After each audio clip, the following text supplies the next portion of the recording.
Hello and welcome to our monthly EDGE webinar. We're glad you're here with us today. Before we get started, I'd just like to remind you of a few things, and one is to please go ahead and post all of your questions into the Q&A feature, and you can also use the chat to chat with each other and with the panelists. This webinar is recorded and it will be available on our ACRO website by hopefully the end of today. And last but not least, you can also turn on closed captions if you desire. And without any further ado, I would like to hand it over to Julia. Thank you, Julia. Thank you, Belma. Welcome everybody to the May edition of the EDGE user group. This is a wonderful month of the year, my favorite month of the year, the start of summer and things blooming.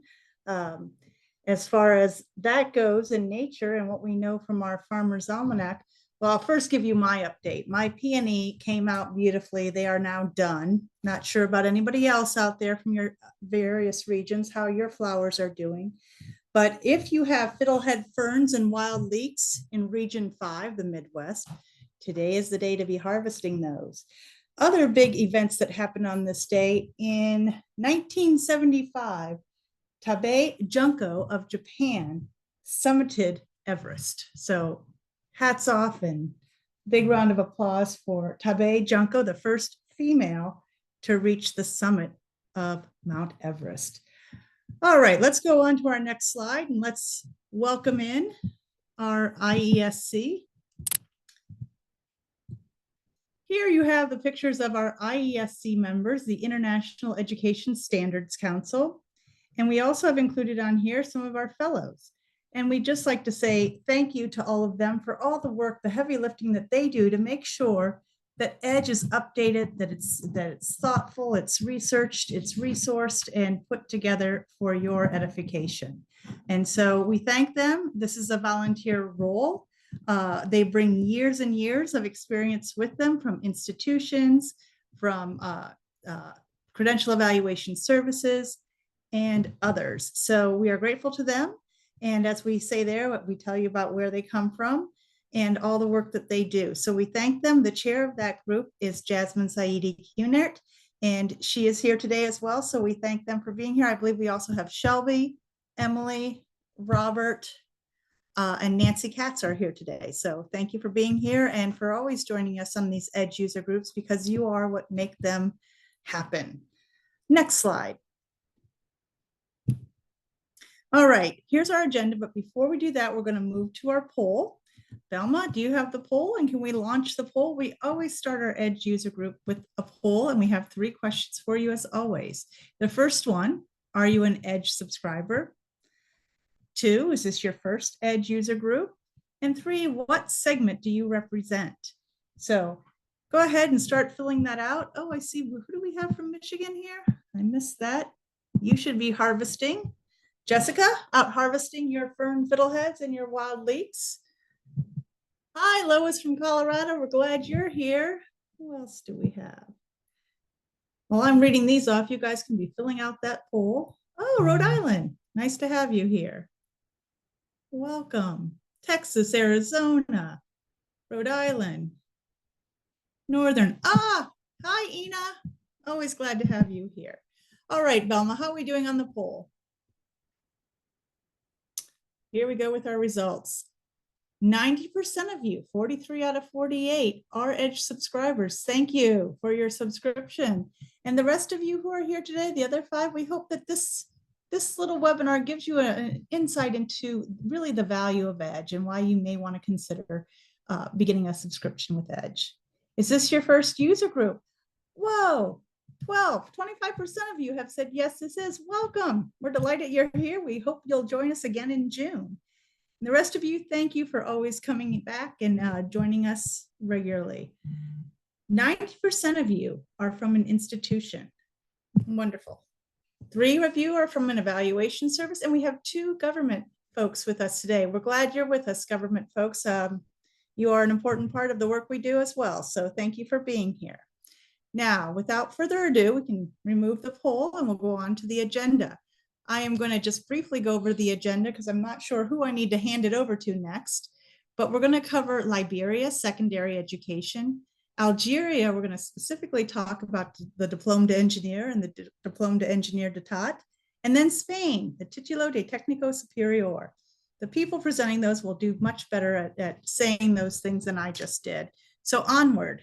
I believe I am handing it over to Emily. Is that correct? That's right. That is correct. Hey, Emily. Hello. So good morning from Los Angeles, everyone. I am reporting on our updates on secondary education in Liberia. Now, last year we did do a general treatment of the West African Senior School Certificate, WASC, awarded by WIAC, also known as the West African Examinations Council. But we will be doing a slightly deeper dive into Liberia. We do want to acknowledge that Liberia is a member country that makes use of the West African Examinations Council. WIAC was actually established in 1952, so it's been around for a minute or so. Surprisingly, Liberia was the last one of the 5 countries to join. It joined in 1974. A lot of it may have to do with the fact that although it is one of the 5 English-speaking countries in West Africa, it does not follow or did not follow a British pattern system like the others. So if you look along the coast here, that includes the Gambia, Sierra Leone, Liberia, Ghana, and then Nigeria. So these are the 5 English-speaking countries in West Africa. All the others, with the exception of Guinea-Bissau, all the others are Francophone. Guinea-Bissau is Lusophone or Portuguese speaking. So on to the next slide.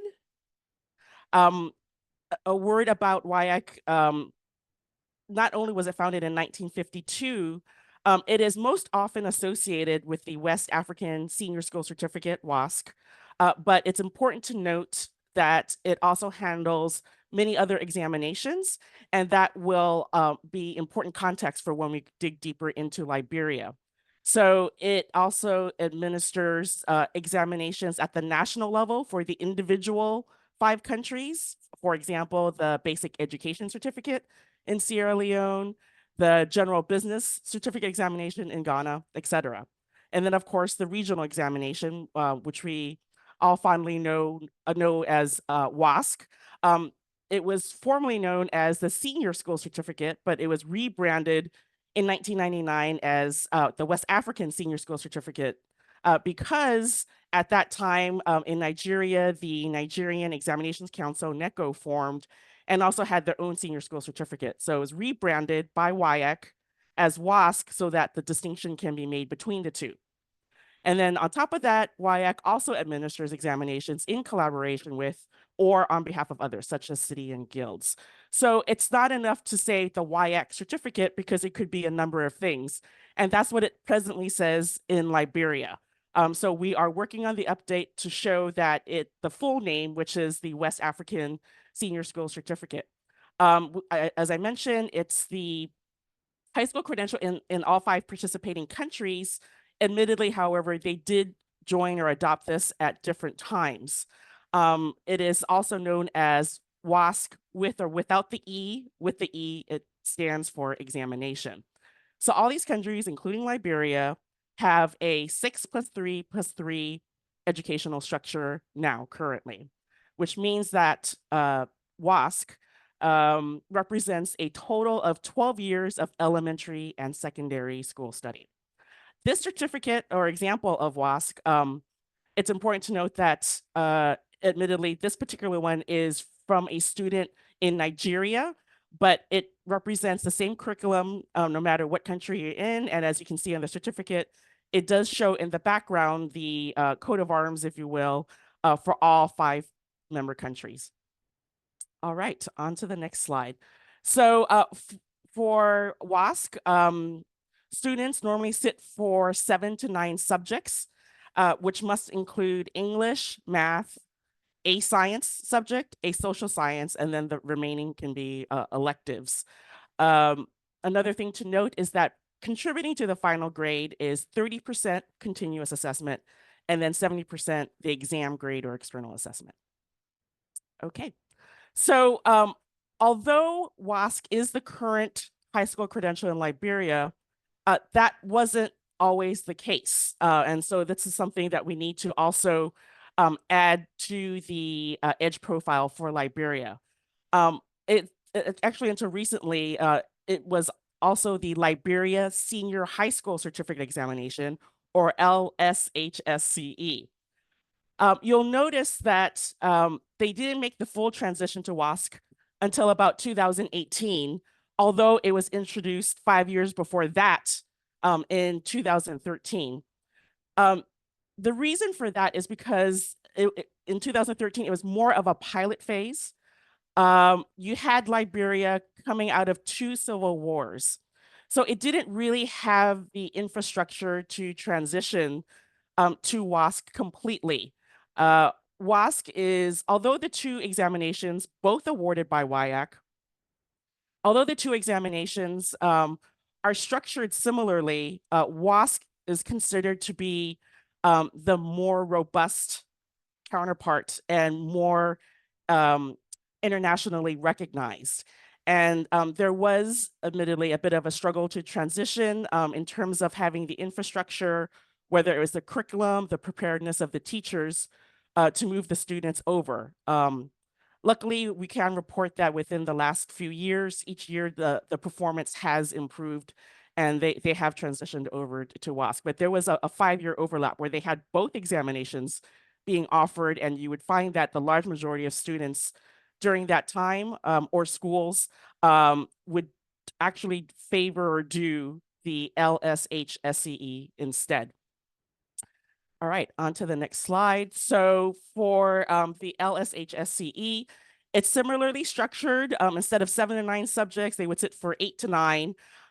They still had to do English and math compulsory. And then one from the general category, which was designated the social science category for WASC.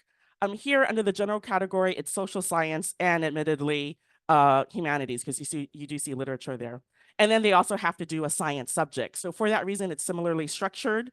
And again, for grading, it's 30% continuous assessment and 70% external assessment. So once again, for both exams, whether it's WASC or the LSHSCE, they're both administered and awarded by WIAC. On to the next slide. The grading scales are also similar in that it's a 9-point system. For the LSHSCE, it is numeric, whereas for WASC, it's alphanumeric now. So with 1 or A1 being the highest possible grade, and then 9 or F9 being the failing grade.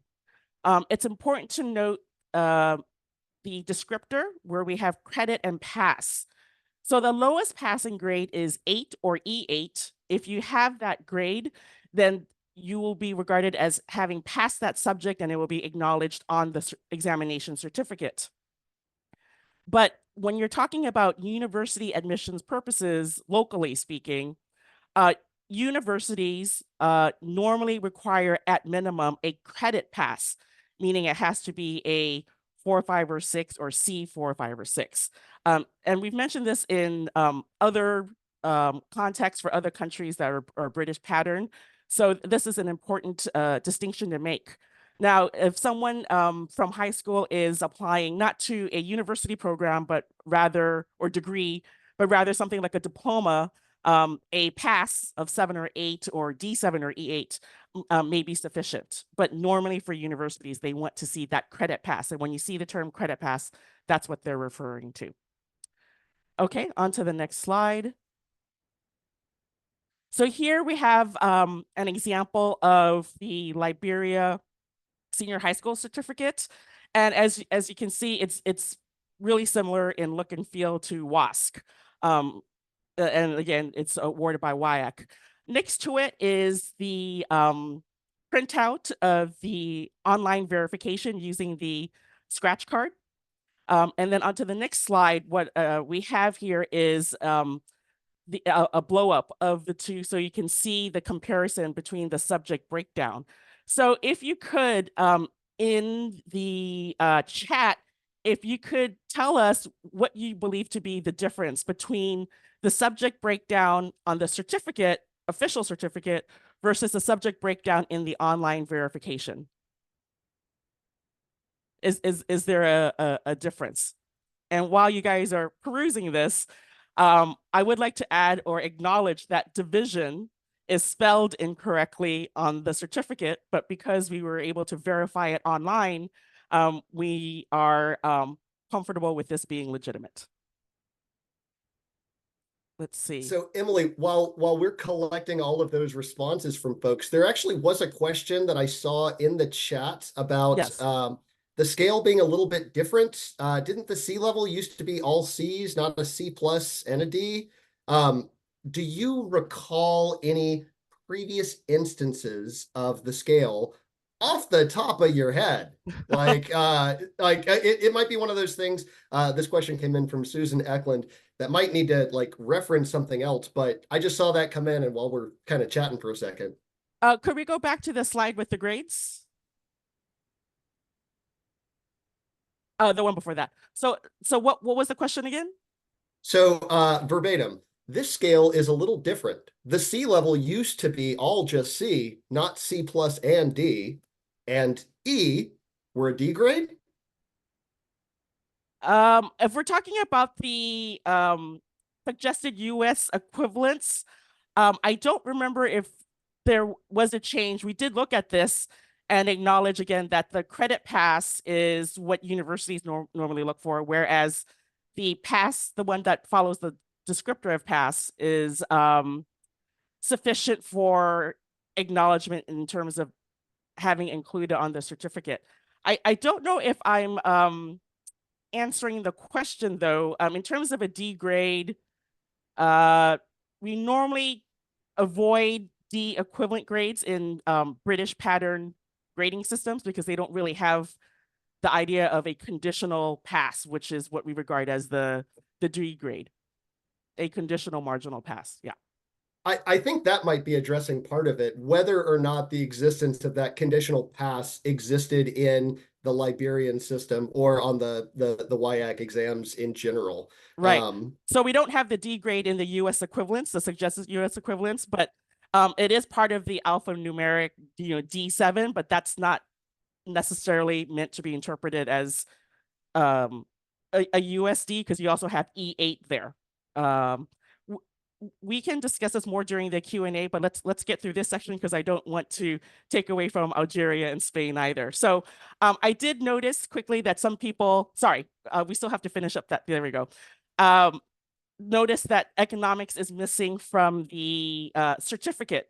And that's an important distinction because in a lot of these British pattern systems, when you're talking about things like WASC or the Liberian HSCE, Liberian, well, you know what I'm talking about, or the GCSE, they don't list the failing subjects on the certificate. So the certificate only acknowledges the subjects passed.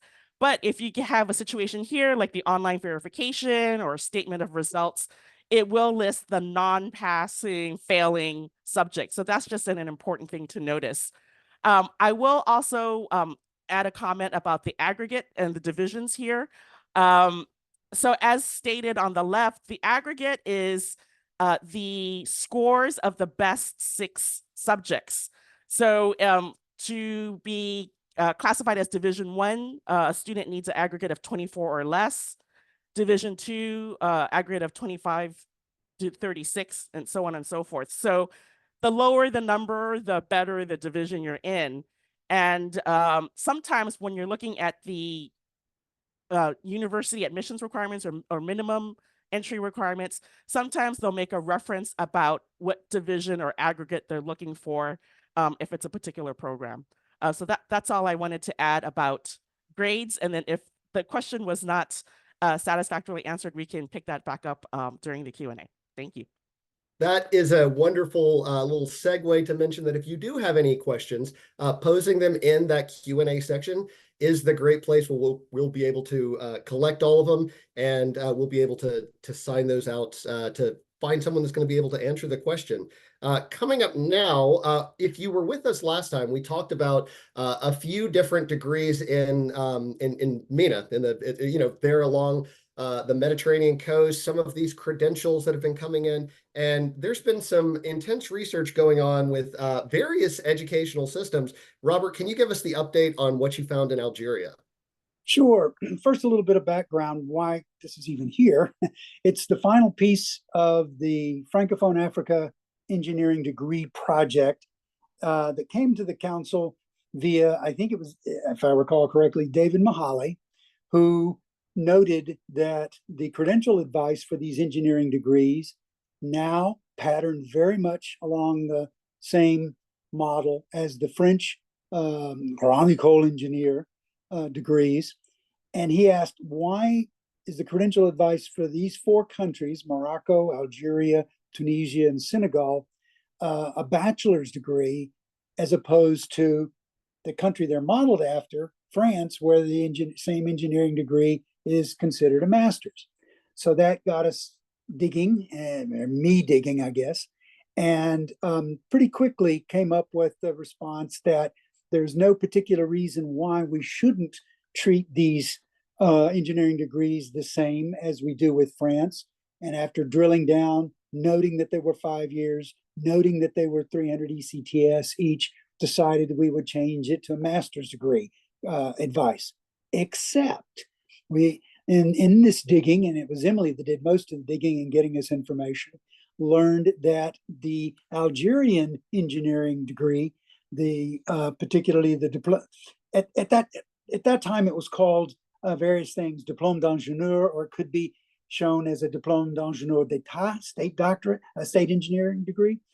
It did not access the doctoral degree, the PhD. It only accessed the master's. So that's caused us to say, aha, we're going to have to leave the credential advice of bachelor's degree in there for that particular one while we change the other three. So we took care of those three, and I continued to work with this one, had it all set up to say we'll keep it as a bachelor's degree, and then we got more information. And that more additional information, I think the latest that Emily got was from the UK NERIC, was that in fact, the Algerian engineering degree did not access doctorate, only the master's up to a point. And that point was 2004, when Algeria adopted the LMD pathway, identical to that used in France, and introduced ECTS. And it was at that point that they started changing it and enabled that engineering degree to access the PhD. In fact, what became, in fact, if we can go to the next one,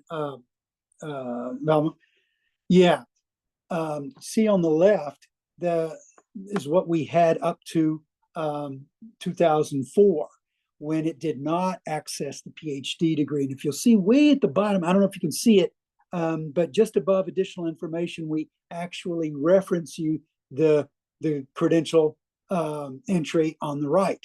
It's a separate entry, and that's for the one since 2004. And we say that this is comparable to a master's because it does access the PhD degree at that point. And the problem is, we call it, the reason I have it as diplôme d'ingénieur stroke master is because it could appear either way, but usually more often than not master, because this is an integrated program out of high school that integrates the engineering first degree into a master, and it comes out usually called Master of Civil Engineering or something like that in French. And so you can see it either way, and that's why we want to have it there. However, I must say, I actually saw one particular Algerian university still calling it Diplôme d'ingénieur d'état, state doctorate. It did all the things that the new ones do under another name, but they simply called it that. Sometimes it's hard to drop old habits, I guess, but we now have them in there. So if you go into Edge Algeria, you'll see both of these two entries in there, and it's now appearing, and we're now finished with the engineering project that Dave introduced to us quite some months ago. Me again, but only as one to serve it up for Shelby. A little while back, well, first of all, those of you familiar with Latin American credentials, and I say Latin American because I'm talking about Central America, I'm talking about South America, and now we're also talking about Spain. What we found with the Técnico is traditionally, if it's called Técnico by itself, just that word, then it will traditionally be at the high school level. If, on the other hand, it is a Técnico Superior, then that means it's going to be at the post-secondary level. All right, that's pretty easy. That's true in Mexico, for example, but it's true in some other countries as well. Then comes Spain, and an issue came up a little while back, in which, for some reason, though we said it's post-secondary in Edge, I began to think that there was a circumstance under which it was really at the high school level. It was done in secondary schools, and so I was convinced that it was not a post-secondary credential. So brought it to the group, and Shelby came riding to the rescue with the answer. All right, so we did a little bit of research. One of the things that I really love about Spain, and I'm not being facetious, I really do love this about Spain, is that practically everything is legislated. And so if you dig hard enough in the Bulletin Oficial de Estudio, or the BOE for short, this is like the Spanish version of the United States' Federal Register. And it's a place where you can find all of their legal statutes, their royal decrees, etc. So it took a little bit of digging. I'm not going to lie, it took a little bit longer than I anticipated to find the answer. But luckily, we were able to find the information. So in 1990, Ley Orgánica was passed. That's an organic law. And this was the organic law on the general ordination of the education system, otherwise known as LOGSE. And part of this was the restructuring of the Spanish education system. And this particular statute created the Técnico Superior credential to replace something that was a Técnico Especialista, which didn't really fall post-secondary. But the rationale is that they needed a credential that gave additional post-secondary technical training so that people would have a higher credential. And so that's what this particular statute created, along with the other changes that it made. It also specified that this particular credential was not going to actually start being offered until later in the decade. And so there was an update to Formación Profesional, or vocational or training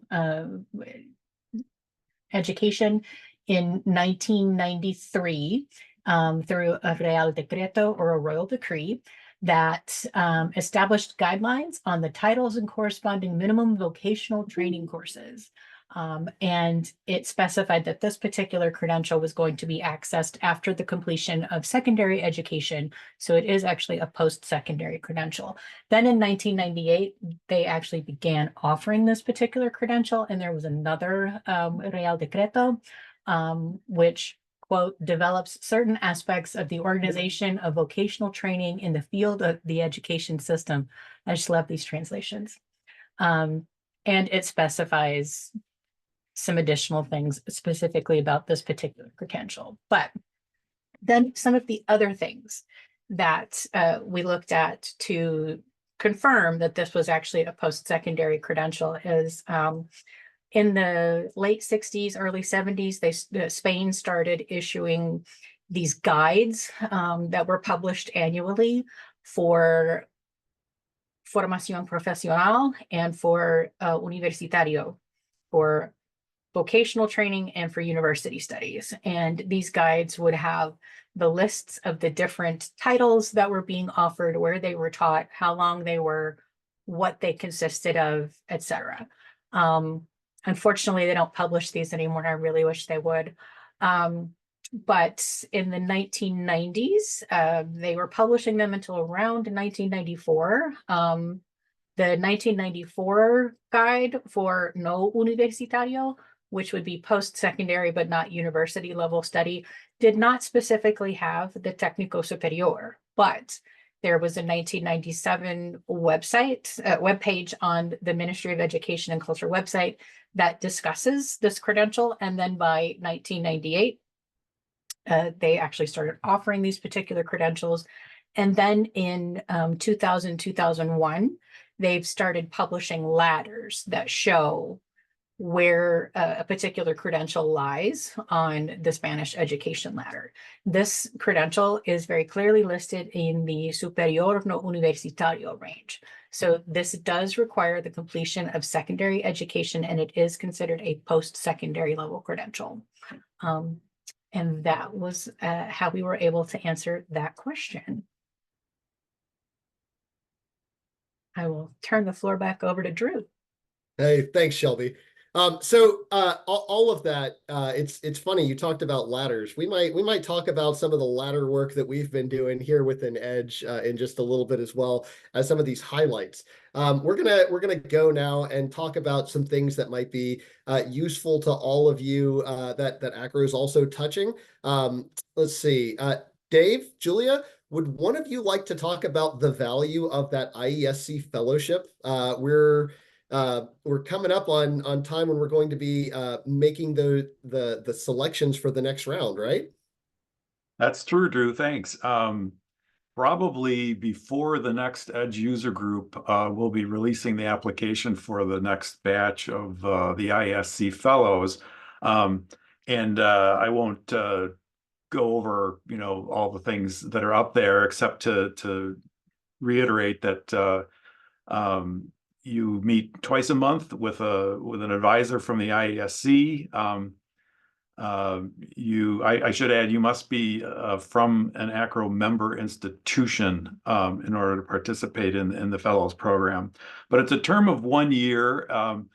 We would select no more than 2 fellows for the year, and you're tasked with a specific project. The point of the project is to lead to either new placement recommendations or new broader guidelines within the Edge context. Some of the past projects are online now. Some of you may have seen the presentation on that the current fellows did on the Indian grade scales at the annual meeting. The reason that everybody is pressed for time, obviously, and you only have so many resources to give, but the goal is to get you kind of fast-tracked within the profession, and it gives you a lot of good experience. It gives you a lot of visibility. If you're interested in getting more involved in the presentation and certainly of Acro or the research end, this is a perfect way to kind of wedge your foot into the door. So we will have that application form released probably within the next 2 weeks. And if anyone has any questions, you can always find us and reach out to us at our Acro handles. We're not hard to find. But I would encourage everyone who's interested in this kind of thing to think about it. It's definitely a chance to kind of step in with both feet. And I know I've heard from people at conferences that sometimes it's difficult for people to figure out how they would get connected. And this is one way to increase visibility, in a very structured way where you're not just hanging out doing your own research, and you'll have plenty of guidance and support from the IESC shepherds. So I would encourage you all to look for that to come through. That will be released within the exchange, and anyone has questions, please feel free to contact us. Thanks.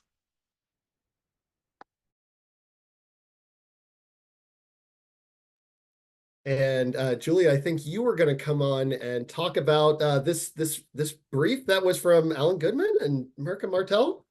Yes, we will be hosting a webinar. Acro will be hosting a webinar with our 2 wonderful colleagues from IIE, Dr. Alan Goodman and Dr. Mirka Martel.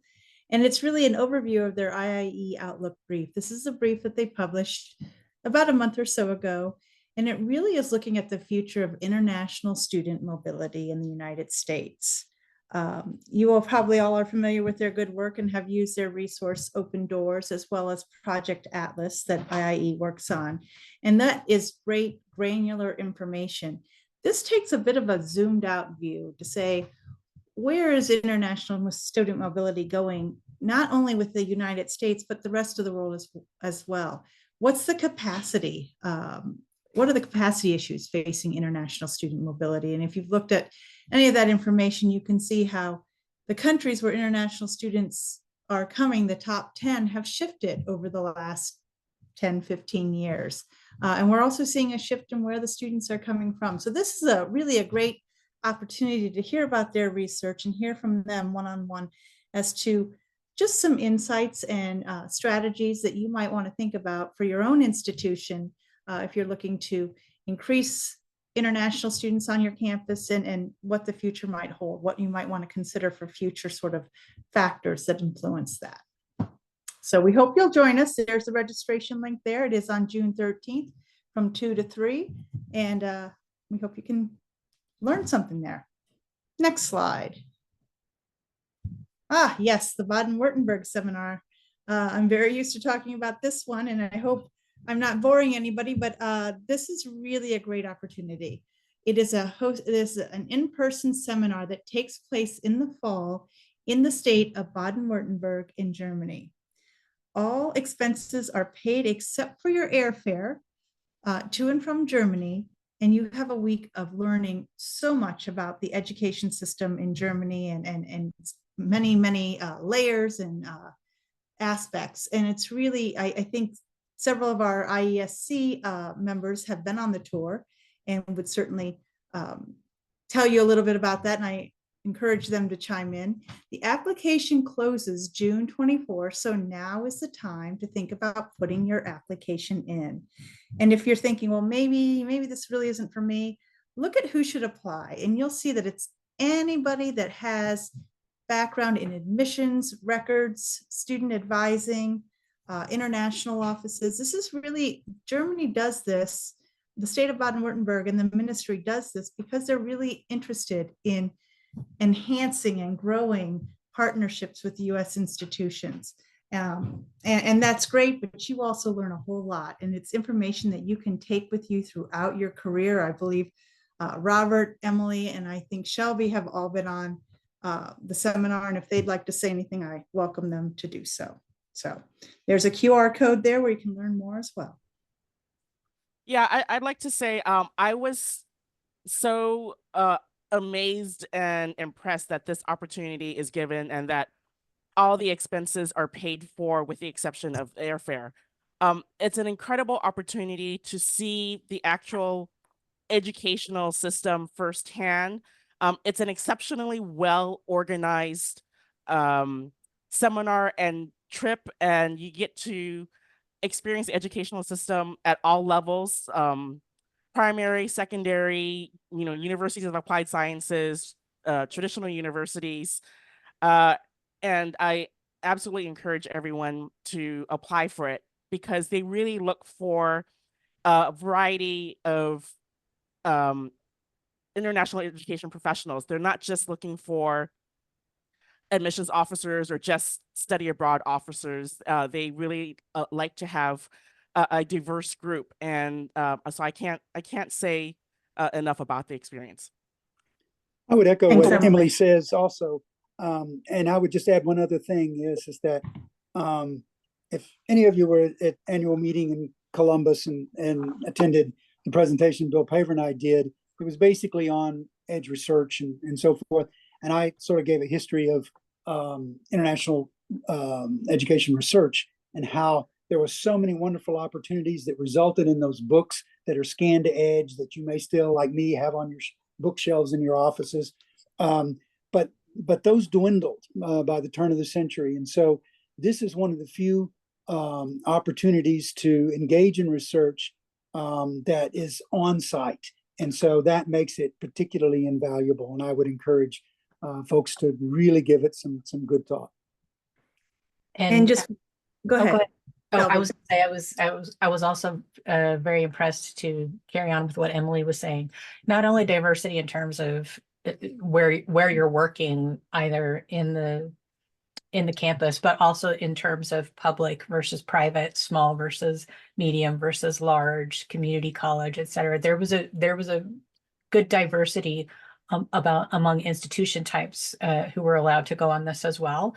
And the ability to actually sit down and talk one-on-one with the equivalent of the registrar at the University of Stuttgart, for example, or the very nice American man who was in charge at the Pedagogical University in Karlsruhe that we got to visit with.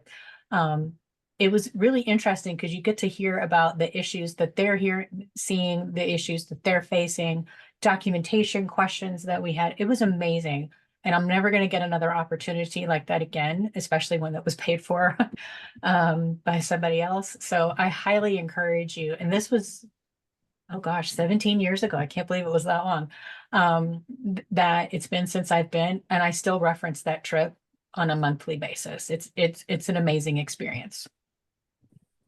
Thanks all. Those are all things that are so true, and in my experience too, it's great. And this year it's being hosted by Stuttgart, so it's in the city of Stuttgart. We know that host, she's been involved with things before when we've gone to Stuttgart, so it will be well done. And I would like to just mention that this is jointly administered along with the Baden-Württemberg Ministry of Science, Research and Art, along with ACRO and NAFSA. So the one caveat is you do need to be an ACRO or NAFSA member to apply. And you should also be aware that the committee works very hard to get that diversity that Shelby talked about. And so that really means too that we will only select, that the committee will only select one person from each institution.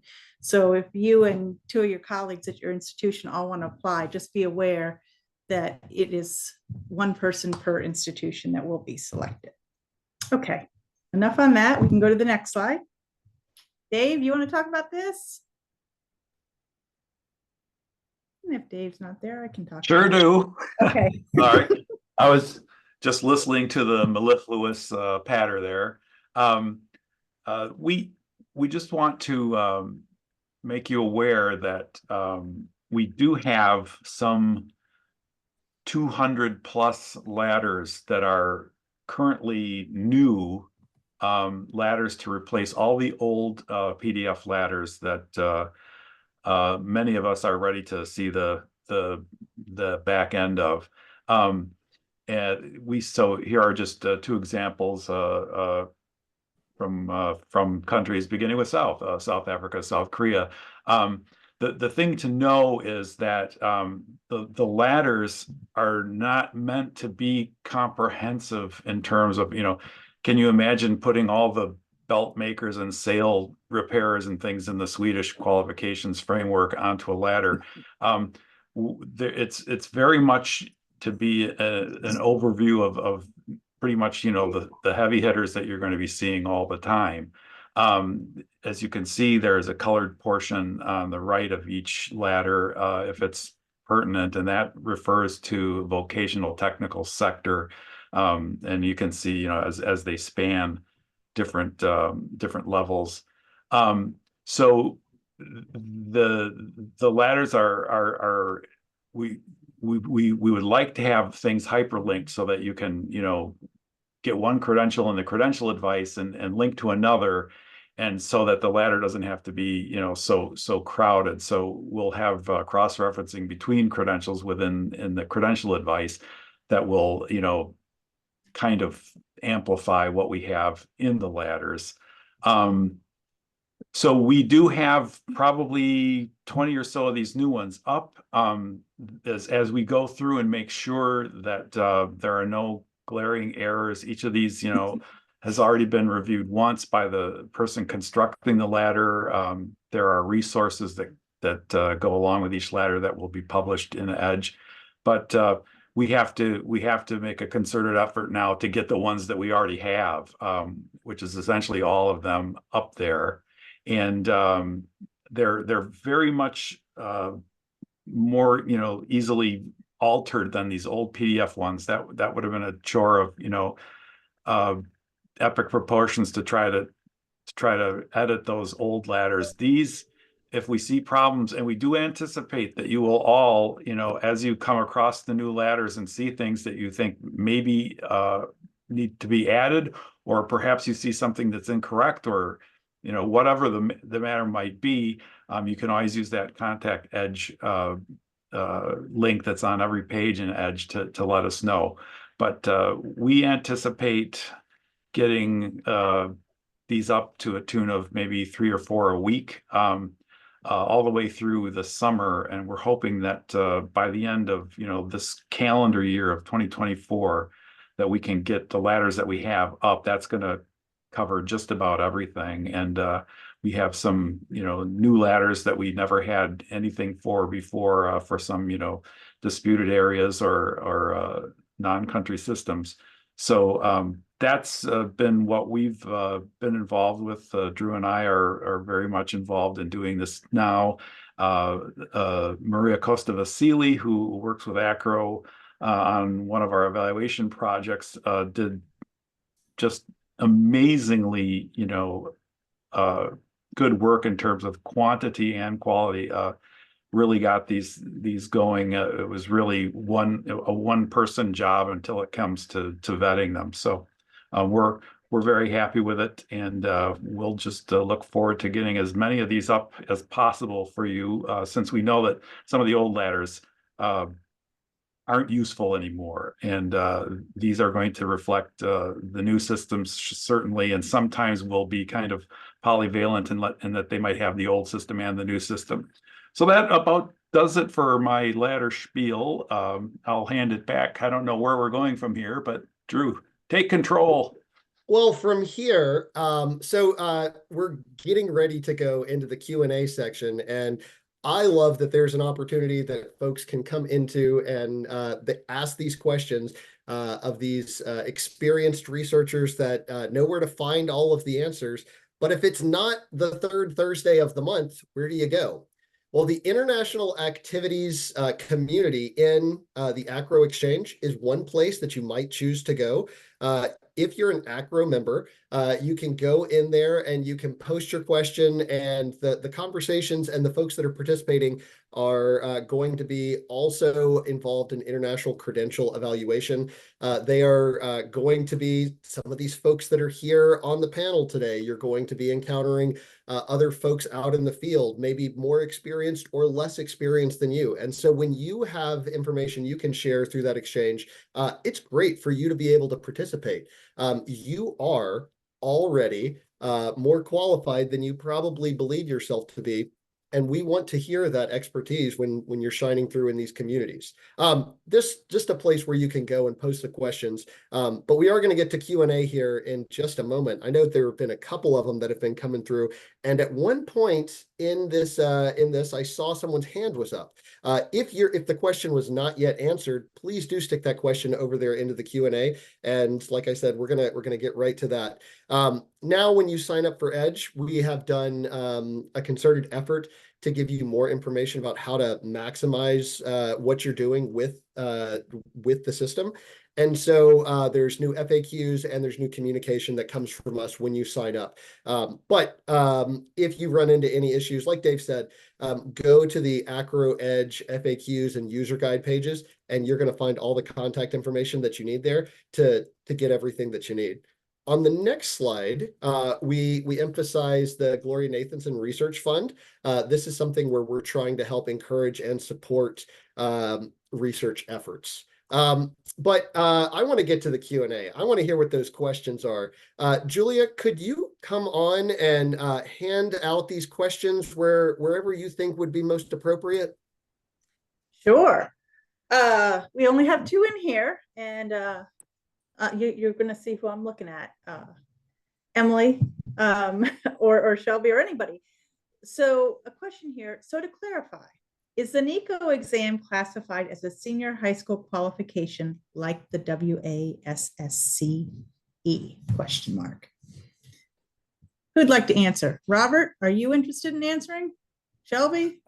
Why don't you let Emily do it? She gave a Emily, nice presentation on Liberia. whoever wants to come on screen. Yes, it is, and you will find that entry in Edge. So it does represent the end of the senior secondary education cycle, and it does give access to university admission. But there are differences between the National Examinations Council version, NECO, and WASC from WIAC. And I feel that my colleague Robert may be able to elaborate on that better. Okay, yeah, that's why you're singing me. Very quickly, NECO was created in the 90s by the Nigerian government to sort of offer a homegrown alternative to what Emily earlier nicely described as a regional examinations administering body, WIAC, West African Examinations Council. So naturally, the question arose, if they're supposed to be the same, and essentially that's what they are, which is better, or is one better than the other? And the answer, when I would attend some conferences and ask that of Education USA officers, they usually got a funny look and no response. And I think for the longest time, NECO was considered somehow substandard or not as good as WIAC's version of the senior certificate examination. And part of that was because while the government mandated that all Nigerian universities accept it, as well as WIAC, it did not necessarily mean it would be accepted by other African Anglophone type universities. So that was kind of an issue. But I think increasingly it's become clearer that the two are pretty comparable. I still tend to, just because I've been in the field too long and it's been, WIAC's been around a lot longer, 40 years longer, that I tend to prefer the WIAC, but at UT Austin, we finally decided we would not choose one over the other. We would allow applicants from Nigeria to present either one in terms of freshman admission. So it's essentially the same thing. Finally, what happens is a lot of people will look at pass rates, and sometimes the NECO one was a little odd, but I think of late it's been pretty standard alongside WIAC. So I think they would be considered very, very comparable. We tend to see a lot of people attempt the WIAC subject examinations first and either don't get the grade that they want or needed to get into university, and then they'll go set the NECO as a private candidate to try to boost their grades. So we do see people kind of test shopping. Very interesting. Okay, thank you, all of you. And I'll be glad to take the next one, Julia, that I saw Okay. was a question about the 3-year degree from Kenya and from Uganda. Are they comparable? And I think Isabella Salum, who put forth this question, said that the credits were 120, but they were 3-year degrees. I'm not as sure about the credit situation, but I can say this positively, Isabella, about Kenya and Uganda's 3-year degrees. Unlike the West African version of educational systems, which are much more nationalized and less British modeled, Uganda and Kenya seem to have held on to theirs, so that they still have advanced level examinations extending to 13 years, like the old British, well, the current British A levels for that matter, old and new. And so these 3-year degrees on top of those 13-year primary, secondary pathways. And by the way, the structure, the educational structure calls for that 13th year, those Uganda Advanced Certificate of Education and Kenya Advanced Certificate of Education in order to get in. So there's not a 12-year diploma holder theoretically couldn't get in. So that's why these 3-year degrees are considered, like the UK 3-year degrees, comparable to the US bachelor's degree.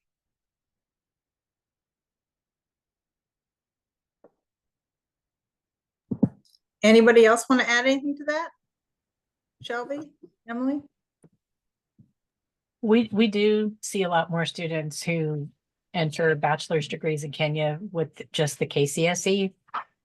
So we always have to confirm what the program requirement for admission was to determine, okay, are we gonna, what are we gonna consider this? But for the most part, bachelor's degrees from Kenya for us are gonna be a bachelor's degree equivalent anyway, no matter if they entered with the KCSE or the KCAE, so.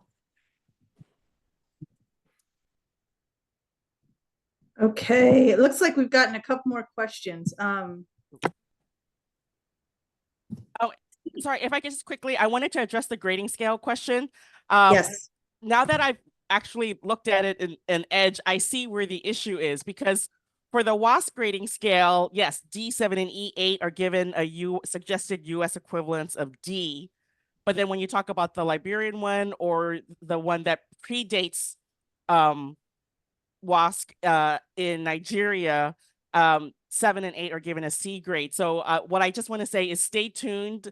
We're going to look into this. There may be a smackdown at the IESC meetings, but we'll report back afterwards. Thank you. That was going to be the next question, but let's go on to the last one. Speaking of Africa, do many institutions average the high school scores with the final WAEC-NICO scores, or usually just use the official certificate exam scores, even if they have a 4.0 from high school and a non-passing score on WAEC? I'll go for that one. Okay. Absolutely not. The only thing that matters is in the case of, and it's true, you'll get transcripts from Nigeria that show 10th, 11th, and 12th, and you can reach back to junior school and you'll get the 9th grade if you need it. And I will confess that NCAA requires you to do that. But there's one and only one reason why that happens, why that's true. And that's because coaches pressured the NCAA International Student Records Committee into making admissions officers at D1 and D2 schools use those class grades, because they didn't want to wait around for the results of, while they're recruiting athletes, wait around for the results for the final national exam, the WASSCE, which wouldn't come out till the end of the summer. And they wanted this guy or this girl in fall, right? So, but the real answer is no, don't use the class grades. Everything leads to these final national examinations. Universities use these, not the other. And so to me, ignore everything but the WASSCE results, or NICO, either NICO or WAEC version. And that we will use what we call internal school transcripts, as if the student is currently enrolled. And they have not yet sat for the examinations, but then they have the caveat of you may end up losing your admission place if your GPA falls below a certain grade once we get your final score. So, I mean, take your chance. If you think you're going to do well, go for it. But all right, I think that wraps up all of our questions, and I think that just about wraps up our May Edge user group. It's 2:59. We're going to give you that minute back. We hope you all will join us next month. Drew, do you have our date handy? I don't off the top of my head. I always know it's the third Thursday. It's just how I remember 20th. that. We did June switch it up 20th. when we had the annual meeting, but Dave knows the date. What is it, Dave? I believe it's June 20th, last I looked. Well, if Dave's wrong, we're going to blame him, but if he's right, we'll see y'all on the 20th. Thank you very much, everyone. Bye all.